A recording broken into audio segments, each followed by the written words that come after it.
My name is Brent Bateman. I'm an attorney with the law firm of Durham Jones Pinegar. For the last 13 years, I was the Utah State Property Rights Ombudsman. I've been practicing land use and development law for 23 years. When I was the Property Rights Ombudsman, my job was to protect the property rights of the citizens of Utah. I did that in a lot of ways. I would answer telephone calls with questions. I would guide people towards different things that they can do in order to protect their property rights. But one of the most important things that we did is we made sure people understood what their property rights were.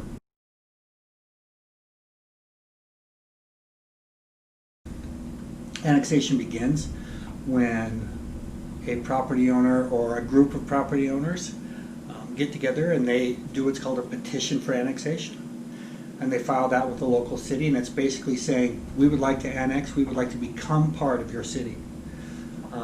And the city looks at that, and there's a process that you go through as far as boundaries and what that's going to look like and what the future is going to bring. But at the end of the day, the city looks at that and says, yeah, we would like that, so we'll go ahead and annex that property. Or they could just as easily say, no thank you, now is not the time, or we don't feel like that what you're bringing to the city is what we need right now. And so they can say no. And I've seen both. I've seen it happen both ways many, many times.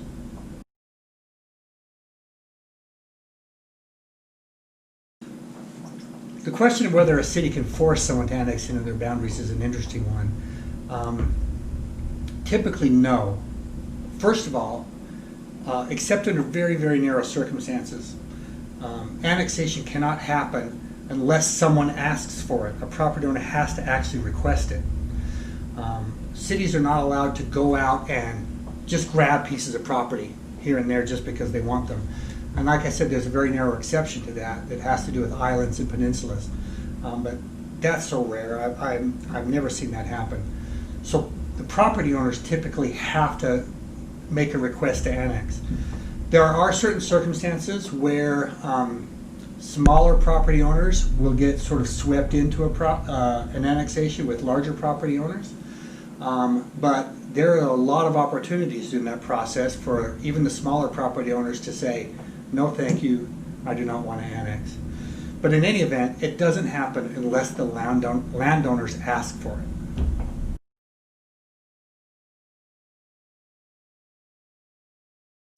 Well, there's a provision in the state code that says that if you have property that's known as rural residential property, which means you have property that's zoned for agricultural uses or other uses, and there is property, the density on it is less than 1 unit per acre, which means that there's less than one home or one family living on it per acre of land. If that's the case, that's rural residential property, and in order to annex, those people have to sign the annexation petition. So you can't annex people who are part of rural residential property unless they want to be annexed. If they don't want to be annexed, they're out. They can't be annexed, and anybody who wants to annex will have to find a way to annex other property. So there's always a way out. I mean, you can protest annexations, and sometimes that can succeed. There's never a situation where there's nothing you can do. And the idea that people get annexed in without their consent, that can happen, but it's rare. It just doesn't happen that often. If you had a piece of property that was surrounded by people that wanted to annex, and you didn't want to annex, and say you didn't qualify for any of these exceptions to annexation, like rural residential property, there are circumstances where you could be forced to annex. Not a situation where the city is going to go around grabbing pieces of property in the county and grabbing them and bringing them in, and we want to annex this and we want to annex that. As I said, in order to be annexed, the properties around you have to want to be annexed. They have to apply to the city to be annexed. And over that process, if you don't want to be annexed and you're getting swept in, there are a lot of things you can do. You can protest, you can have discussions with the city and the county. You can be one of these rural residential properties. One thing to keep in mind, though, is that the city doesn't have to annex people if they don't want to annex. And so the city is bound to, political pressure in the way that they don't want to make their residents angry. And so it will sometimes happen that someone will ask to be annexed, and the city will look at that and say, but you're annexing these people that don't want to be annexed, so no, we're not going to accept your annexation.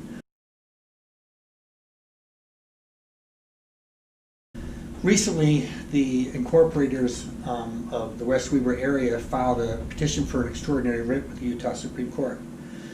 And their claim was that since we asked to incorporate prior to these folks asking to annex, their attempts to annex have to wait to see if the incorporation vote goes forward. And if the incorporation happens, they can annex.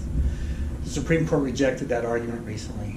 They issued a very short opinion on their petition for extraordinary writ, where they said these attempts to annex are exceptions of some kind to these efforts to incorporate.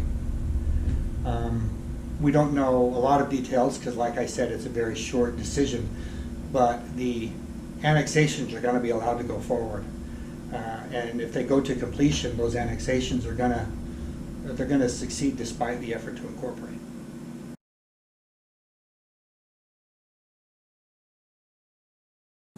So in order to incorporate a city, one of the major steps is you have to do a feasibility study, which is where you do a study to see the property that's being annexed and what are the costs of annexing and what are the likely revenues that are going to come in from that annexation, because of course running a city costs money. Because you have to provide all these services, and so you need a feasibility study to know whether or not you're going to be able to afford those services. Feasibility study was done long ago, in my understanding, and of course it included the properties that are trying to be annexed right now.